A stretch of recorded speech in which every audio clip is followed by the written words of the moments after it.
وہ نشے سے ٹوٹا ہوا تھا، میری لان تان کا اس پر کچھ اثر نہیں ہوا۔ اس نے میرے سامنے سگریٹ میں چرس بھری اور کش لگانے لگا، اور میں وہاں سے چل پڑا۔ ذرا ہی دیر کے بعد پیراں دتا ہمارے ساتھ آ ملا۔ اس کی کاہلی اور سستی ختم ہو چکی تھی، اور وہ ہم سب سے زیادہ تیز چلنے کی کوشش کر رہا تھا۔ میرے ذہن میں یہ جو وہم آ گیا تھا کہ چرس کا آخر کچھ فائدہ تو ہے، وہ ذہن سے نکل گیا۔ سورج غروب ہونے سے کچھ پہلے ہم واپس اپنے گاؤں میں پہنچ گئے۔ اس کے باپ نے ہم سے پوچھا کہ پیراں دتا شکار میں کیسا رہا۔ میں نے اسے بالکل صحیح بتا دیا کہ چرس کے بغیر وہ چل بھی نہیں سکتا۔ باپ کے لیے یہ خبر بہت بری تھی۔ اس نے پھر بھی میری منت سماجت کی کہ ہم سب اسے اپنی پارٹی میں شامل رکھیں۔ پیراں دتا کو شکار کے ساتھ بہت دلچسپی ہو گئی تھی۔ ہم اسے چرس پینے سے روکتے تھے، لیکن وہ برا نہیں مناتا تھا۔ ایک بار ہم اسے اپنے ساتھ شکار پر لے گئے، اور وہ چرس کی بیساکھیوں پر ہمارے ساتھ بھاگتا دوڑتا رہا۔ میں نے اور میرے تین چار دوستوں نے اس روز بھی اسے بہت کچھ کہا، لیکن وہ باز نہیں آیا۔ اس روز ہم نے زیادہ زور اس بات پر دیا کہ اسے کہیں سے بھی رشتہ نہیں ملے گا، اور اگر مل بھی گیا تو اس کی بیوی اس سے نفرت کرے گی۔ ہم میں سے ہر ایک نے اس سلسلے میں اسے کچھ نہ کچھ کہا، اور اس کے سامنے ایسی تصویریں پیش کیں کہ اس کی آنکھیں ٹھہر گئیں۔ صاف پتہ چلتا تھا کہ اس پر اثر ہو رہا ہے۔ ایک کام کرو، اس نے کہا، میری شادی کروا دو۔ میں وعدہ کرتا ہوں کہ شادی ہوتے ہی چرس چھوڑ دوں گا، لیکن شرط یہ ہے کہ شادی اسی سے ہو جنہوں نے انکار کیا ہے۔ اگر تم نے چرس نہ چھوڑی تو طلاق لکھوا لینا، اس نے کہا، اور گاؤں کے درمیان کھڑا کر کے مجھے جوتے مارنا۔ ہم سب لڑکے لڑکے سے تھے، جنہیں آج کل نوجوان کہا جاتا ہے۔ ہماری کون سنتا تھا، لیکن ہم نے طے کر لیا کہ جتنی کوشش ہم سے ہوئی وہ کریں گے، اور اس کی شادی اسی لڑکی کے ساتھ کروا دیں گے۔ اس روز شکار پر بڑے دلچسپ واقعات ہوئے، وہ میں آپ کو نہیں سناؤں گا۔ میرا خیال ہے کہ پیراں دتا کی شادی کا واقعہ ان واقعات سے زیادہ دلچسپ ہے۔ ہم سب لڑکوں نے اپنے اپنے والدین کو بتایا کہ پیراں دتا نے یہ وعدہ کیا ہے۔ پھر ہم سب نے اس کے باپ کے ساتھ بات کی۔ وہ پریشان ہوا کہ جن لوگوں نے لڑکی دینے سے انکار کر دیا ہے، وہ انکار پر ہی قائم رہیں گے۔ ہم نے اسے کہا کہ رشتہ حاصل کرنا اس کا کام ہے۔ ہم یہ یقین دلاتے ہیں کہ اس کا بیٹا چرس چھوڑ دے گا۔ یہ تفصیلات بہت لمبی ہیں کہ یہ معاملہ کس طرح طے ہوا۔ مختصر بات یہ ہے کہ گاؤں کے دو تین بزرگوں نے ثالثی کا کام کیا، اور اسی لڑکی کا رشتہ پیراں دتا کو دلا دیا۔ تقریباً ایک مہینے کے بعد پیراں دتا کی شادی اسی لڑکی کے ساتھ ہو گئی۔ آج نہ پیراں دتا اس دنیا میں ہے، نہ اس کی وہ بیوی۔ ان کی اولاد بہت عرصے سے گاؤں چھوڑ کر شہر میں آباد ہو گئی تھی۔ ان کی یادیں ہیں جو میرے ذہن میں محفوظ ہیں۔ میں پیراں دتا کی بیوی کا فرضی نام نہیں بتاؤں گا۔ فرضی نام تو ان کے لکھے جاتے ہیں جن کے ساتھ کوئی بیہودہ کہانیاں وابستہ ہوتی ہیں۔ پیراں دتا کی بیوی گاؤں میں زرد کے نام سے مشہور تھی۔ اس کا اصلی نام زر بیگم تھا۔ زر سونے کو کہتے ہیں، اور زرد سونے جیسی قیمتی اور سونے کی طرح ہر کسی کو اچھے لگنے والی عورت تھی۔ ہمارے دیہاتی علاقے میں پردے کا رواج کبھی بھی نہیں رہا۔ اگر میں نے کہا کہ پردہ نہ ہوتے ہوئے بھی عورتوں کے چال چلن ٹھیک رہتے تھے، تو مولوی صاحبان مجھ پر فتویٰ تھوپ دیں گے کہ میں اسلام کے ایک حکم کی بے ادبی کر رہا ہوں۔ میں آج کے دور کی قسم نہیں کھا سکتا۔ جس وقت کی میں بات کر رہا ہوں، اس وقت چال چلن اور اخلاق صحیح معنوں میں قائم تھا۔ شاید یہی وجہ تھی کہ ہماری عورتوں میں مردوں جیسی جرت پائی جاتی تھی۔ ایسی ہی جرت زرد نے بھی کر دکھائی تھی۔ زرد جرت والی اور بڑے زندہ دل والی لڑکی تھی۔ ہم سب دوستوں کو افسوس ہو رہا تھا کہ زرد جیسی قیمتی لڑکی ایک چرسی، بلکہ جسمانی لحاظ سے بیکار چرسی کے ساتھ باندھ دی گئی ہے۔ پیراں دتا نے چرس چھوڑ دی، لیکن صرف 2 دنوں کے لیے۔ اس کے بعد ہمیں پتہ چلتا رہا کہ اس نے چرس پھر شروع کر دی ہے، البتہ چھوڑنے کی کوشش کرتا رہا۔ 1.5-2 مہینے گزرے تو زرد ہمارے گھر آ گئی۔ میں اس وقت تک شادی شدہ ہو چکا تھا۔ زرد پہلے میری ماں اور میری بیوی کے ساتھ باتیں کرتی رہی، پھر اس نے مجھ پر حملہ کر دیا۔ ہماری آپس میں بے تکلفی تھی۔ یہ بے تکلفی آج والی نہیں تھی۔ آج تو لڑکے اور لڑکی کی بے تکلفی کے معنی کچھ اور ہوتے ہیں۔ سابو، زرد نے مجھے کہا، مجھے کل پتا چلا ہے کہ اس چرسی کے ساتھ مجھے بیانے میں تمہارا ہاتھ بھی ہے۔ تمہیں میرے ساتھ کیا دشمنی تھی؟ سچی بات یہ ہے کہ میں زرد سے بہت ہی شرمسار تھا۔ اس کمبخت دتو نے وعدہ پورا نہیں کیا تھا، اور پھر چرس شروع کر دی تھی۔ زرد کی آنکھیں بوٹیوں کی طرح سرخ تھیں، وہ روتی رہتی تھی۔ ہاں زرد، میں نے افسوس کے لہجے میں کہا۔ اس نے قسم کھا کر وعدہ کیا تھا کہ شادی ہوتے ہی وہ چرس کو چھوڑ دے گا۔ بری عادتیں کبھی چھوٹی ہیں، زرد نے کہا۔ تم نے اور میرے بھائی نے اپنی ماؤں اور بیویوں کے کہنے پر کتوں کی یاری چھوڑ دی۔ میں ماں باپ کی عزت کی ماری بولتی نہیں۔ میں تو ایک دن بھی اس کے ساتھ نہیں رہنا چاہتی۔ ان کی حویلی کتنی خوبصورت ہے، لیکن اندر جاؤ تو ہر طرف چرس کی بدبو پھیلی ہوئی ہے۔ ایسی بدبو آتی ہے جیسے یہاں کہیں مردار پڑا ہوا ہو۔ مردار تو یہی ہے جسے تم سب نے مل کر میرا خاوند بنا دیا۔ میں تو کہتی ہوں کہ اسے باہر کھیتوں میں لٹا آؤں تو گدھ اسے مردار سمجھ کر کھا جائیں گے۔ اس کے منہ سے اور جسم سے مرے ہوئے جانوروں جیسی بو آتی ہے۔ زرد بہت پریشان تھی اور بھڑکی ہوئی بھی تھی، لیکن عورت تھی اور بہت مجبور تھی۔ اس نے میرے ساتھ بہت باتیں کی جن سے میں بھی بھڑک اٹھا۔ جی میں آتی تھی کہ پیراں دتا کو سرے سے مار ہی دوں، لیکن میں بھی زرد کی طرح مجبور تھا۔ میں نے اس روز اپنے دوستوں کے ساتھ بات کی تو وہ بھی میری طرح غصے میں آئے ہوئے تھے۔ ہم نے پیراں دتا کو پکڑا اور اس نے ہمارے ساتھ سیدھے منہ بات بھی نہ کی۔ اس سے ہمیں اور غصہ آیا، لیکن ہم اس کا کیا بگاڑ سکتے تھے؟ حالانکہ اس کے باپ نے ہمیں کئی بار کہا تھا کہ تمہیں کھلی اجازت ہے۔ اگر سمجھتے ہو کہ میرا بیٹا جوتوں سے صحیح ہوگا تو اسے خوب پھینٹی لگاؤ۔ 4-5 مہینے گزر گئے، پیراں دتا نے ہمارا ساتھ بالکل چھوڑ دیا تھا۔ اس نے کتا بیچ ڈالا یا ویسے ہی کسی کو دے دیا تھا۔ اس کے گھر کے حالات کا ہمیں پتہ لگتا رہتا تھا۔ اس نے 2-3 مرتبہ زرد کو مارا پیٹا بھی تھا۔ زرد کا باپ اور اس کے بھائی بزدل لوگ تو نہیں تھے، لیکن ہمارے معاشرے میں یہ جو محاورہ چلتا ہے نا کہ لڑکی کا اجڑ جانا خاندان کی بے عزتی کا باعث ہوتا ہے، اسی اصول پر یہ لوگ سب کچھ برداشت کرتے رہے۔ زرد کا ایک بھائی ہمارا دوست تھا اور ہماری شکاری پارٹی میں بھی شامل تھا۔ وہ کہا کرتا تھا کہ وہ اپنی بہن کو ایک دن بھی وہاں نہ رہنے دے، لیکن وہ مجبور ہے۔ اس کے بعد زرد اور پیراں دتا کے حالات بڑی تیزی سے خراب ہوتے گئے۔ عام طور پر یوں ہوتا ہے کہ لڑکا کتنا ہی فضول اور بیکار کیوں نہ ہو، اس کے والدین اسے بے قصور ثابت کرتے ہیں اور اپنی بہو کی مظلومیت کا ذرا سا بھی خیال نہیں کرتے، لیکن یہاں معاملہ الٹ تھا۔ پیراں دتا کا باپ اسے ہی قصوروار سمجھتا تھا، بلکہ زرد کا ساتھ دیتا تھا۔ میں تو یہاں تک کہوں گا کہ زرد اس گھر میں رہی اور ایسے نشئی خاوند کے ساتھ گزارا کرتی رہی تو یہ پیراں دتا کے باپ کے پیار اور خلوص کا نتیجہ تھا۔ اس کا ٹھوس ثبوت یہ ملا کہ ایک روز پیراں دتا نے زرد کے منہ پر تھپڑ مارا تو پیراں دتا کے باپ نے پیراں دتا کو صحن میں گھسیٹ کر ایسی بری طرح پیٹنا شروع کر دیا جیسے اسے جان سے ہی مار ڈالے گا۔ یہ پہلا موقع تھا کہ باپ نے پیراں دتا پر ہاتھ اٹھایا۔ سچ پوچھیں تو اصل قصور باپ کا تھا، جس نے بیٹے کو لاڈ دے دے کر بگاڑا تھا۔ یہ کوئی معمولی واقعہ نہیں تھا۔ پیراں دتا کے جسم میں تو کچھ رہا ہی نہیں تھا۔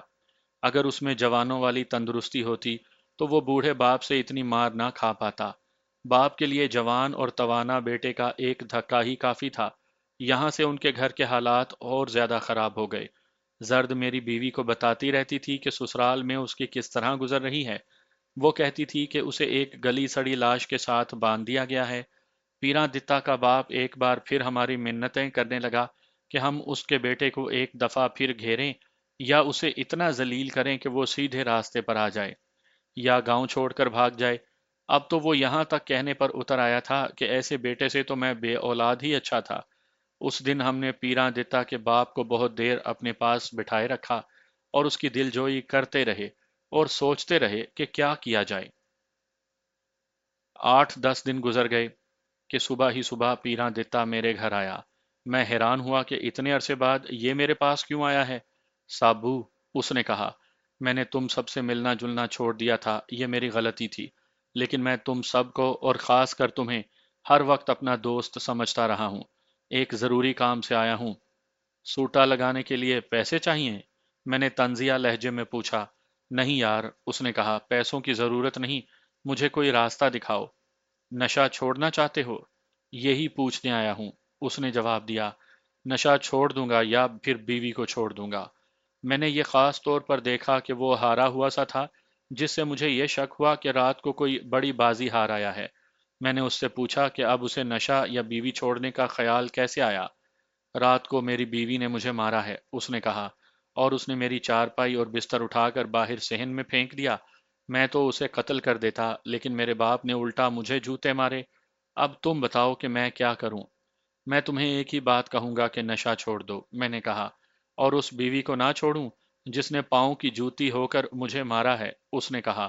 بے وقوف کے بچے، میں نے کہا، تم مرد ہوتے تو تمہاری بیوی تمہارے پاؤں کی جوتی بن کر رہتی اور اس بات پر فخر کرتی۔ یہ تو اچھا ہوا کہ اس نے تمہیں رات کو مارا ہے، کسی کو پتہ نہیں چلا۔ پتہ چلے گا تو لوگوں کو کیا بتاؤ گے؟ یہ بھی سوچو کہ تم اتنے کمزور ہو گئے ہو کہ تم نے ایک عورت سے مار کھائی اور اس نے تمہارا بستر اٹھا کر باہر پھینک دیا۔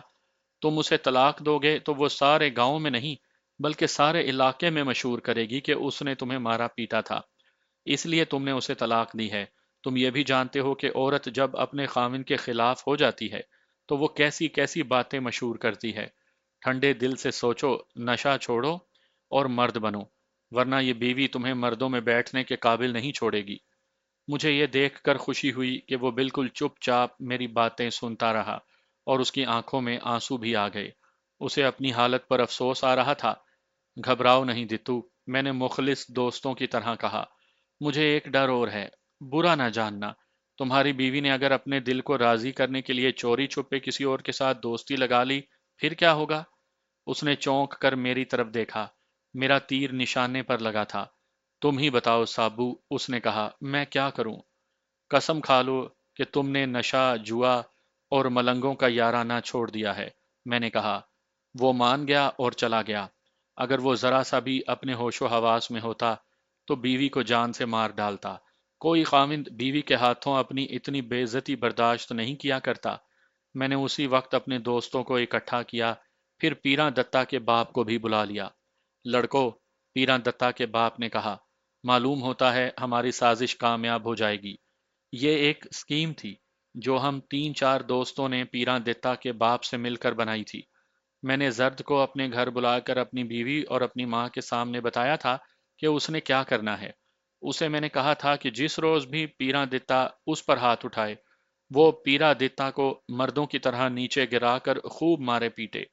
زرد کچھ گھبرائی، کہنے لگی کہ وہ چاہتی تو یہی ہے لیکن معاملہ الٹ جائے گا۔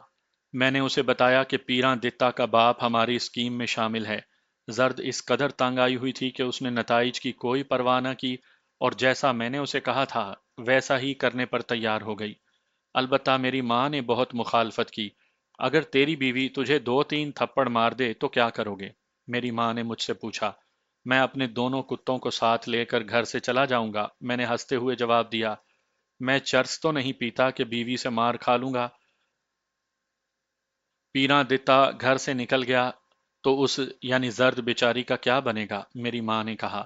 خالہ جی، زرد نے کہا، وہ مردار گھر سے چلا جائے تو میں خانقاہ پر ایک ہی بار 100 دیے جلاؤں گی۔ پاگلوں والی باتیں نہ کر زرد، میری ماں نے کہا۔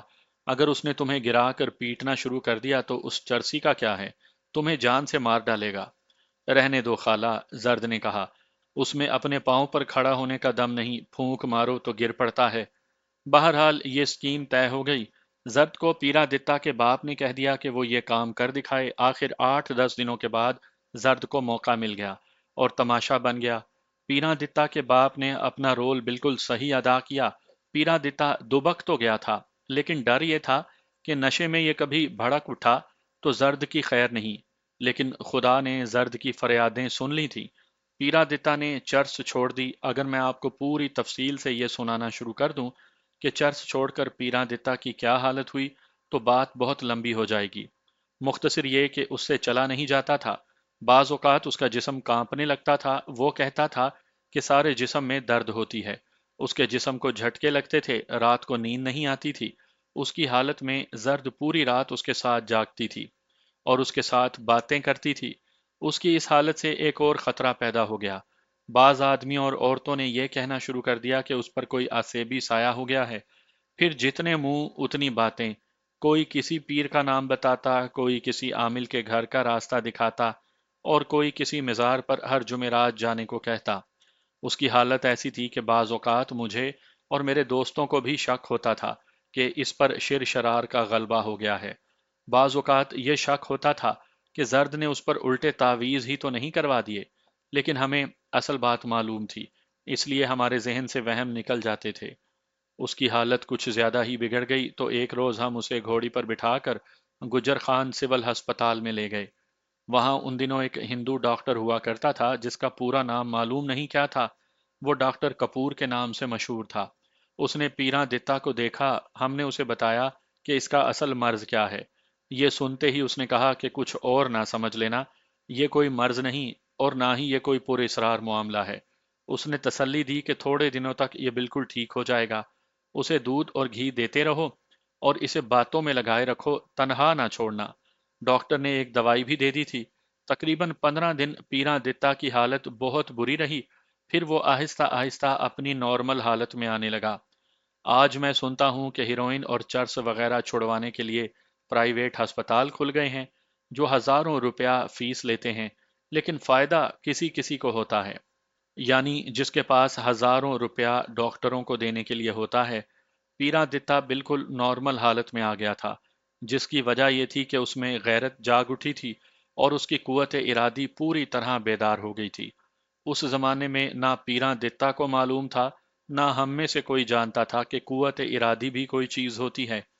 پیراں دتا ایسا ٹھیک ہوا کہ زرد کو وہ ایسے چاہنے لگا جیسے ان میں کبھی بے مزگی ہوئی ہی نہیں تھی۔